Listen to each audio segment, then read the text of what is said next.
Hello everybody and welcome to another episode of Top3Tech. Of course, I'm still on my XFX run and I got the RX 6650 XT. Last week I tested out the 6750 XT. So these are the new variants, pretty much the S model, like if it was iPhone S or whatever. Anyways, it's not the next card, but it's enhanced a little bit. But we'll see exactly how enhanced it is. It is the 308 black, which means it's factory overclocked.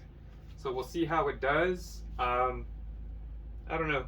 I'm not sure how I feel about this card yet, but we will find out.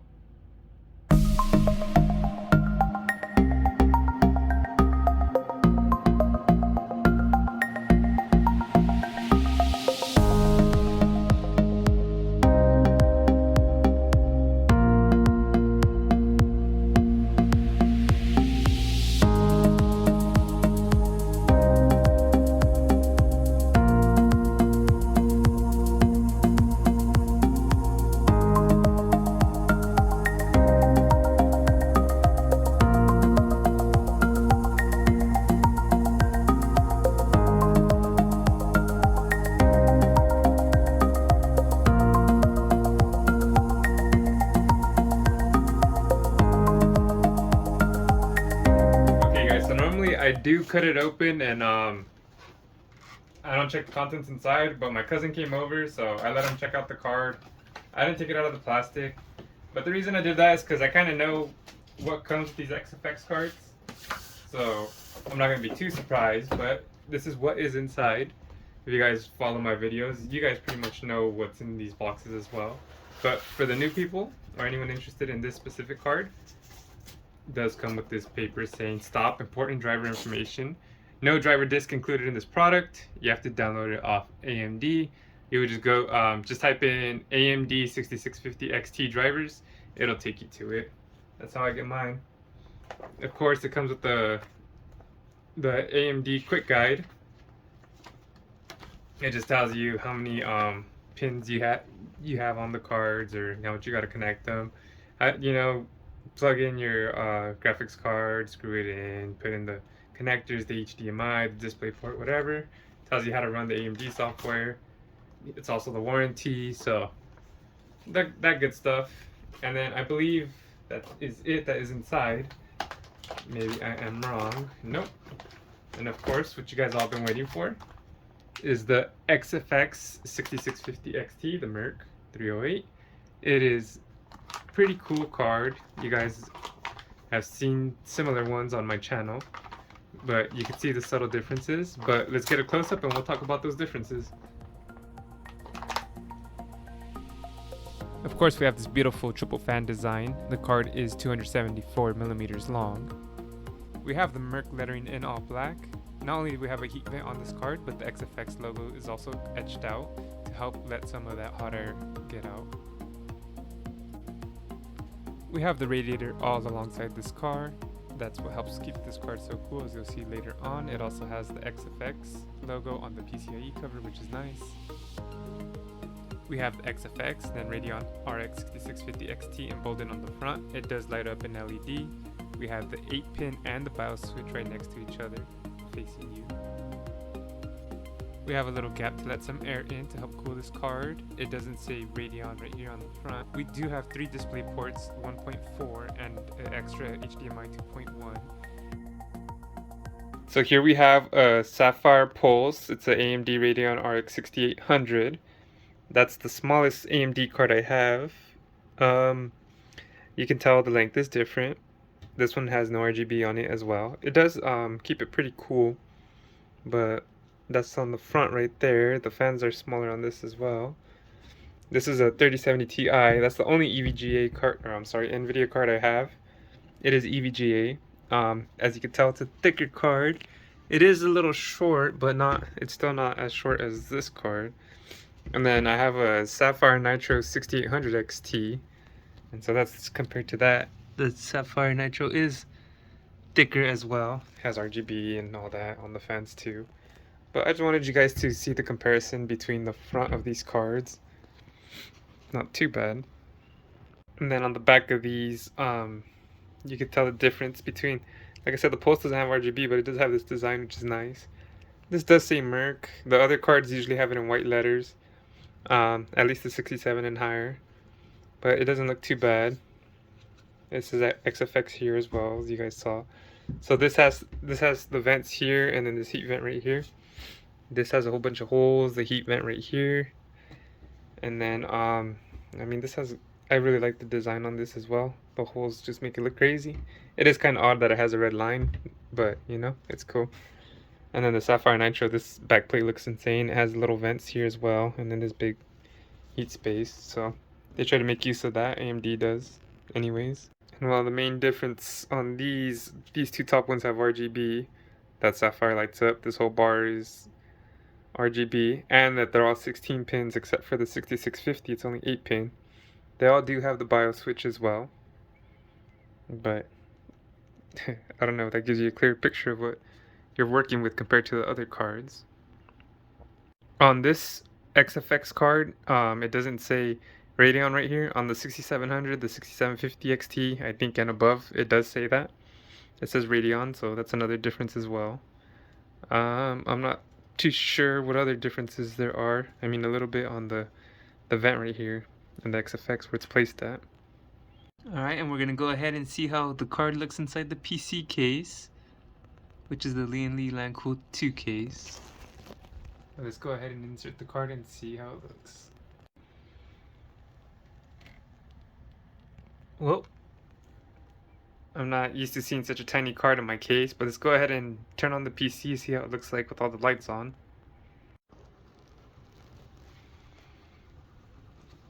And would you guys look at that? I was wrong again. It does light up. Sorry, it's just on the 6750 it was a little more chromed out, so try pushing that to the side real quick. You don't want to force nothing for now, but there you guys go. That's how it looks lit up. That's how it looks like in the Lian Li Cool 2. It's got ample space right there. But now we're going to head on to the benchmarks. Let's go. And for the moment some of you guys have been waiting for, and according to some of my comments in my other video, some of you don't like it, but it's okay. Anyways, before we get started, let me introduce you to the Top3Tech PC specs. We do have an Asus X570 Tough Gaming plus Wi-Fi motherboard inside here. We got the Ryzen 7 5800X CPU. We got 32GB of Corsair Vengeance RAM at 3200 MHz. And of course, we're going to be testing a special GPU today. Of course, it is the XFX Speedster Merc 308 RX 6650 XT, the first one to be tested on this channel.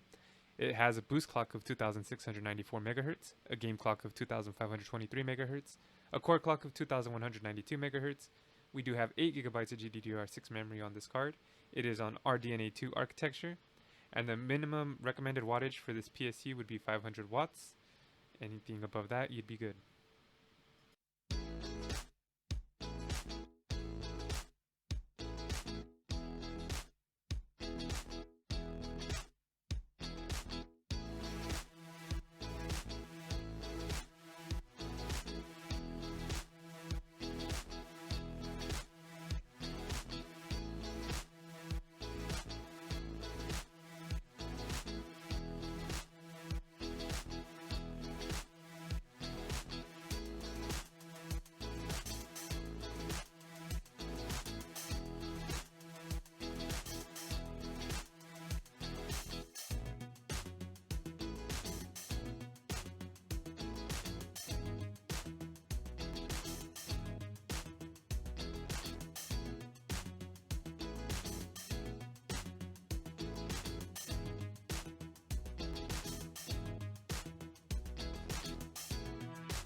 So those games and benchmarks were tested at high or ultra settings, sometimes extreme. It's set on the game, but at 1440p, it did average around 60 frames, a little bit higher, so 60 to 90 frames maybe. Not too bad if you want to get a 2K monitor and play some games at 1440p, and then some games at 1080p, depending how many frames you want. It did hit 120 on a lot of games. The higher demanding ones, it was around 80 frames. So give or take, that's on high, extreme settings. You could always lower something and get a little bit more frames, but just showing you what it does. This card was bought at $420 on release. I think it's $400 now. I think the cheapest I've seen is 6600 XT was $360, maybe less, but I believe that's the cheapest. And the cheapest I've seen is 6700 XT was $380, but that's no longer available. Right now, the cheapest I see for a 6700 XT is the Swift at $450. So for $50 more, I would say to upgrade to the 6700 XT. That plays 1440p games at an average of 120 frames per second. For $50 more, like I said, you have to upgrade if that deal is still going on. If you get this card cheaper than $400, then that's not too bad. It is a pretty nice card. It's just weirdly tiered and weirdly priced. If you want to spend a little bit more than 40 to 20 bucks to upgrade from the 6600 to 6050 XT, then I would recommend that. And I'm sorry, that's the 6600 XT. But I would just recommend spending $50 more and getting the 6700 XT. If that's still available, if it's cheaper, do that. But if not, if you want to save $50, then 6650 XT might be for you. But at this point, I would recommend getting the better tiered card. But I do like the card. I like that it's small. It fits in many cases. It is pretty cool. That's another thing. I don't know if you guys pay too much attention to. It didn't ever pass 70. It never even hit 60, the Temps. So not too bad on very demanding games at very high settings. But hopefully this video helped you guys. I appreciate you guys checking it out. And I know on some benchmarks, sometimes the cards are, the frames of a lower tier card could be higher than the higher one, like a 3070, 3070 Ti. 3070 might be higher. And that could just be because an average frame per second might have hit higher for 1 or 2 seconds, just a random high one, and that skewed the average. But these tests and benchmarks aren't exactly foolproof. I try them the best as I can to my ability. Every once in a while I get random results, but pretty much same rig, same settings, so it should all be good. This is just to help you purchase, and hopefully you like the unboxing part, and I'll catch you guys on next week's episode. Peace!